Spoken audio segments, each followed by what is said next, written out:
नमस्कार. अचानक रात्रीच्या वेळेस, मध्यरात्री किंवा अगदी अगदी पहाटे अचानकपणे पायाच्या अंगठ्याला सूज येते. त्याच्यामध्ये अधिक प्रमाणामध्ये वेदना असतात. तसेच स्पर्शासह होतो म्हणजे तिथे टच करणे किंवा स्पर्श करणे हे देखील अवघड होऊन जाते. कापडाचा साधा स्पर्श जरी लागला, तरी त्या वेदना असह्य असतात. त्या भागाचे टेम्परेचर देखील वाढलेले असते. तर अशी लक्षणे ज्यावेळेस असतात, त्यावेळेस त्या लक्षणाकडे साधी सांधेदुखी म्हणून दुर्लक्ष करू नका. तर आयुर्वेदामध्ये सांगितलेला तो आजार म्हणजे वातरक्त अशा स्वरूपाचा असू शकतो. तर आजच्या या व्हिडिओमध्ये आपण वातरक्त म्हणजे काय, आयुर्वेदामध्ये त्याचा कशाप्रकारे उल्लेख केलेला आहे, वातरक्त होण्यामागे कारणे कोणकोणती आहेत, घरगुती उपाय कोणकोणते आहेत, तसेच काही आयुर्वेदिक उपचार वातरक्त या आजारावरती आहेत का, याची माहिती आजच्या या व्हिडिओमध्ये आपण जाणून घेणार आहोत. चला तर मग व्हिडिओला आपण सुरुवात करूयात. आता वातरक्त या शब्दाचा जर आपण संधी विग्रह केला किंवा फोड केली, तर त्याच्यामध्ये प्रामुख्याने 2 शब्द असतात. कोणते? तर एक आहे वात आणि दुसरा आहे रक्त. म्हणजेच वातरक्त या शब्दावरून साधारणपणे तुम्हाला या गोष्टीची कल्पना आली असेल, की हा आजार प्रामुख्याने वाताशी आणि रक्ताशी संबंधित आहे. आयुर्वेदामध्ये जे 3 प्रकारचे दोष सांगितलेले आहेत, वातदोष, पित्तदोष आणि कफदोष. या 3 दोषांपैकी वातदोष या आजारामध्ये वाढतो. तसेच दुसरा जो रक्त आहे, तर आयुर्वेदामध्ये जे 7 धातू सांगितलेले आहेत, रस, रक्त, मांस, मेद, अस्थी, मज्जा आणि शुक्र. तर या 7 धातूंपैकी रक्तधातू हा देखील खराब होतो आणि असा वातदोष वाढल्यामुळे आणि रक्तधातू बिघडल्यामुळे वातरक्त आजाराची संप्राप्ती शरीरामध्ये घडून येते. रक्त या आजारामध्ये प्रामुख्याने लक्षण कोणकोणते दिसून येतात ते पाहूया. वातरक्तमध्ये सर्वात पहिले लक्षण या आजाराची सुरुवात जी आहे ती लहान सांध्यांपासून होते. म्हणजे लहान सांधे म्हणजे कुठले? पायाची बोटे, पायाचा अंगठा किंवा गुल्फसंधी किंवा ही हाताची जी लहान-लहान ही पेरं जी असतात ती किंवा हा मनगट. तर या ठिकाणी सूज येते किंवा त्या ठिकाणी वेदना वाढतात. त्या ठिकाणचे टेम्परेचर हे वाढलेले असते. त्या ठिकाणचा भाग हा गरम लागतो. त्या ठिकाणी रेडनेस अशा स्वरूपात असतो आणि स्पर्शासहत्व म्हणजे अगदी कापडाचा स्पर्श देखील त्या ठिकाणी सहन होत नाही. अशा प्रकारे वातरक्त या आजाराची लक्षणे दिसून येत असतात. वातरक्त या आजाराची अर्वाचीन वैद्यकशास्त्रानुसार जो गाऊट नावाचा आजार सांगितलेला आहे, त्या गाऊट नावाच्या आजाराशी ही लक्षणे मिळती-जुळती असतात. म्हणून आपण वातरक्ताला गाऊट असे संबोधणे किंवा असे कन्सिडर करणे हे संयुक्तिक ठरू शकते. परंतु काही-काही रुग्णांमध्ये रुग्ण परत्वे याचे डायग्नोसिस हे आयुर्वेदिक वैद्य वेगळ्या पद्धतीने करण्याचीही शक्यता असते. वातरक्त हा आजार नेमका होतो कोणकोणत्या कारणांनी ते पाहूयात. याच्यामध्ये आता अगोदर सांगितल्याप्रमाणे वाताचा प्रकोप झालेला असतो आणि रक्ताची दृष्टी झालेली असते. तर वात प्रकोपकर आणि रक्तदृष्टीकर अशा स्वरूपाचा जो काही आहार असेल त्याचे सेवन करणे. म्हणजे काही व्यक्तींना तिखट, तेलकट, आंबवलेले, खारट, फास्ट फूड, जंक फूड अतिप्रमाणामध्ये मांसाहार करणे, बेकरीचे पदार्थ खाणे, आंबवलेले पदार्थ खाणे अशा गोष्टींची सवय असते. त्याच्यामुळे शरीरामधील वाताचा प्रकोप होऊ शकतो आणि रक्त खराब होऊन वातरक्त या आजाराची संप्राप्ती अंगठ्याच्या ठिकाणी किंवा लहान सांध्यांच्या ठिकाणी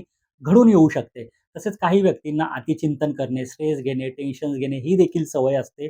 वेळी जेवण न करणे, म्हणजे जेवणाच्या वेळा टाळणे, दुपारी जेवणानंतर लगेचच झोपणे, रात्री उशिरापर्यंत जागरण करणे, हे कारण देखील वातरक्त हा आजार निर्माण होण्यास कारणीभूत ठरू शकतो. काही व्यक्तींमध्ये व्यसने असतात, म्हणजे मद्यपान किंवा अल्कोहोलचे व्यसन असते. तसेच धूम्रपान करणे किंवा स्मोकिंग करणे हे देखील काही व्यक्तींमध्ये व्यसन असते. तर अशा प्रकारची जी कारणे आहेत, त्याच्यामुळे शरीरामधील वातदोष वाढतो आणि रक्तधातू खराब होऊन वातरक्ताची संप्राप्ती घडून येते. अर्वाचीन वैद्यकशास्त्रानुसार किंवा ॲलोपॅथीनुसार, मॉडर्न सायन्सनुसार या आजाराला गाऊट असे म्हटलेले आहे. आता गाऊटमध्ये नेमके काय होते? तर गाऊटमध्ये रक्तामधील युरिक ॲसिडचे प्रमाण वाढते आणि असे युरिक ॲसिडचे प्रमाण वाढल्यामुळे जे युरेटचे क्रिस्टल्स असतात, ते क्रिस्टल्स रक्तामार्फत लहान-लहान सांध्यांच्या ठिकाणी येऊन जमा होतात आणि त्या ठिकाणी सूज असणे, वेदना असणे, रेडनेस असणे, स्टिफनेस असणे आणि दुखणे ही लक्षणे प्रामुख्याने दिसून येत असतात. त्यामुळे गाऊट या आजारामध्ये युरिक ॲसिड हे वाढलेले असते आणि तेच वातरक्त किंवा गाऊट या आजाराची संप्राप्ती घडवण्यास कारणीभूत ठरू शकते. वातरक्त किंवा गाऊट हा आजार प्रामुख्याने कोणत्या ठिकाणी दिसून येतो, असा जर प्रश्न कोणाच्या मनामध्ये पडलेला असेल, तर त्याचे सर्वात महत्त्वाचे उत्तर ते म्हणजे पायाच्या अंगठ्याच्या ठिकाणी याची संप्राप्ती जास्त घडून येताना दिसून येत असते. त्यामुळे पायाचा अंगठा किंवा लहान-लहान पायाच्या ठिकाणचे सांधे हे या आजारामध्ये जास्त प्रभावित होताना दिसून येतात. आता घरगुती उपायांमध्ये आपण काय करू शकतो? तर पहिली एक गोष्ट करू शकतो ते म्हणजे जेवणाच्या वेळा व्यवस्थित करणे म्हणजे अवेळी जेवण करणे पूर्णपणे टाळावे. दुपारी जेवणानंतर झोप घेणे टाळावे. स्ट्रेस टेन्शन कमी करावे. कोणत्याही प्रकारचे व्यसन करू नये. मांसाहार कमी करावा. आहारामधून तिखट, तेलकट, आंबवलेले खारट, फास्ट फूड, जंक फूड, आंबवलेले पदार्थ, बेकरीचे पदार्थ यांचा अतिरेक बिलकुल करू नये. तसेच ज्या व्यक्ती व्यायाम करत नाही त्यांनी व्यायाम सुरू करावा किंवा काही व्यक्ती हे प्रमाणापेक्षा जास्त व्यायाम करतात. तर अशा व्यक्तींनी प्रमाणामध्ये व्यायाम करणे हे देखील अपेक्षित असते. शरीराला जेवढे आवश्यक असते तेवढ्या स्वरूपामध्ये किंवा तेवढ्या प्रमाणामध्ये पाण्याचे सेवन करणे हे देखील तितकेच महत्त्वाचे असते. अन्नाचे सेवन करताना प्रत्येक घास आणि घास हा किमान 32 वेळा तरी चावून खावावा. असे केल्याने पचन व्यवस्थित होते आणि जर पचन व्यवस्थित झाले तर वाताचा प्रकोप होणेही टाळू शकते आणि जे खराब झालेले रक्त आहे ते देखील सुधारण्यास निश्चितपणे त्याचा फायदा होऊ शकतो. बऱ्याच व्यक्तींच्या मनामध्ये असा दुसरा एक प्रश्न येऊ शकतो, तो म्हणजे गाऊड झालेल्या ठिकाणी किंवा वातरक्त झालेल्या ठिकाणी गरम शेक द्यावा का? तर ऑलरेडी त्या ठिकाणी सूज आलेली असते, रेडनेस असतो, स्टिफनेस आलेला असतो, प्रचंड प्रमाणामध्ये वेदना असतात, स्पर्शासहत्व म्हणजे तिथली स्किन सेन्सिटिव्ह झालेली असते. तर अशा वेळेस त्या ठिकाणी शेक घेणे हे फक्त तज्ञ वैद्यांच्या सल्ल्यानेच ही गोष्ट करायची आहे. मनाने कोणत्याच प्रकारची गोष्ट तुम्ही घरच्या घरी अशा स्वरूपात करू नका. वातरक्त या आजारावरती आयुर्वेदामध्ये खूप चांगल्या वनस्पतींचे वर्णन केलेले आहे. त्याच्यापैकी गुळवेल, विश्व किंवा त्याला सुंठ असे म्हणतात. तसेच दशमूळ, देवदार, एरंडमूळ, गोक्षूर, पुनर्नवा, मंजिष्ठा, अनंतमूळ, मुस्ता यांसारखी एकेरी चूर्ण देखील या वातरक्ताच्या आजारामध्ये निश्चितपणे उपयोगी ठरू शकतात. त्यांचा वापर जवळच्या वैद्यांच्या मार्गदर्शनाखाली नक्कीच वातरक्त या आजारावरती ट्रीटमेंट सुरू करून या आजारामध्ये चांगल्या प्रकारे फायदा तुम्हाला होऊ शकतो. आयुर्वेदामध्ये प्रामुख्याने 2 प्रकारे ट्रीटमेंट दिली जाते. पहिली ट्रीटमेंट आहे ती म्हणजे शमन चिकित्सा. आता शमन चिकित्सेमध्ये आयुर्वेदिक वैद्य किंवा आयुर्वेदिक डॉक्टर त्यांच्याकडे काही औषधे असतात.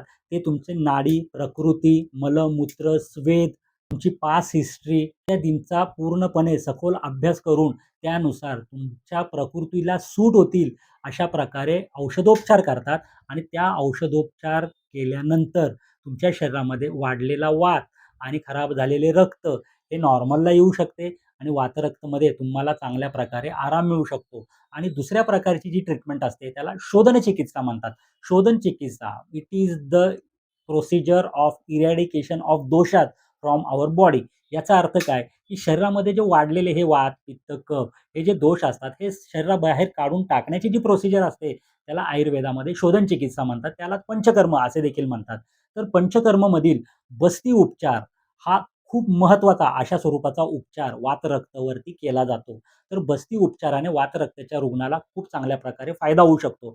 तसेच अभ्यंग म्हणजे सबंध अंगाला आयुर्वेदिक तेल लावणे किंवा आयुर्वेदिक काढ्याची वाफ घेणे ह्या गोष्टी देखील आयुर्वेदिक वैद्य तुमच्या आजारानुरूप तुम्हाला सुचवू शकतात. रक्तमोक्षण, आता रक्तमोक्षण म्हणजे काय, तर शरीरामधील खराब रक्त काढून टाकण्याची प्रोसिजर. ती एकतर तुम्ही जळवांच्या मार्फत करू शकता किंवा डॉक्टर किंवा आयुर्वेदिक वैद्य सिरिंजच्या सहाय्याने अशुद्ध रक्त शरीरामधून काढून टाकतात आणि त्याचा फायदा वातरक्त या आजारामध्ये निश्चितपणे होऊ शकतो.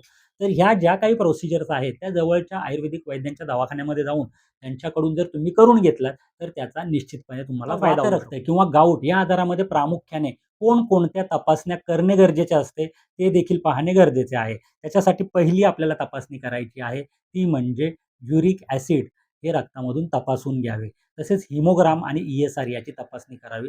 तसेच एक्स-रे देखील काढून घ्यावा. बऱ्याच वेळा सोनोग्राफीची देखील आवश्यकता पडू शकते.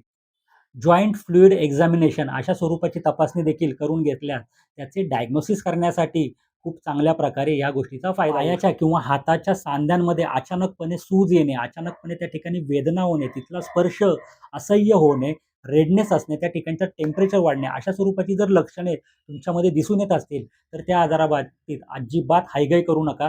ताबडतोब जवळच्या आयुर्वेदिक वैद्यांच्या दवाखान्यामध्ये जाऊन त्याचे योग्य प्रकारे निदान करा आणि आयुर्वेदिक उपचार सुरू करा. असे केल्यामुळे वातरक्त किंवा गाऊट या आजारामध्ये तुम्हाला निश्चितपणे फायदा होऊ शकतो. त्यामुळे वातरक्त म्हणजे केवळ सांधेदुखी असा जर तुमचा समज असेल तर तो प्रथमतः मनामधून पूर्णपणे काढून टाका. कारण याच्यामध्ये रक्तदृष्टी झालेली असते, रक्त खराब झालेले असते आणि शरीरामध्ये वाताची वृद्धी झालेली असते.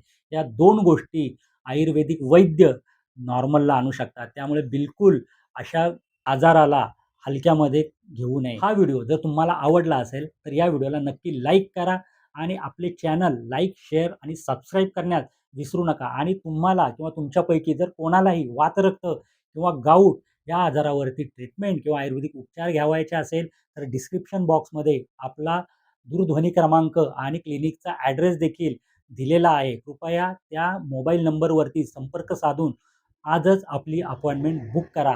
तोपर्यंत आयुर्वेदाचा अंगीकार करा आणि निरोगी आयुष्य जगण्यास प्रारंभ करा.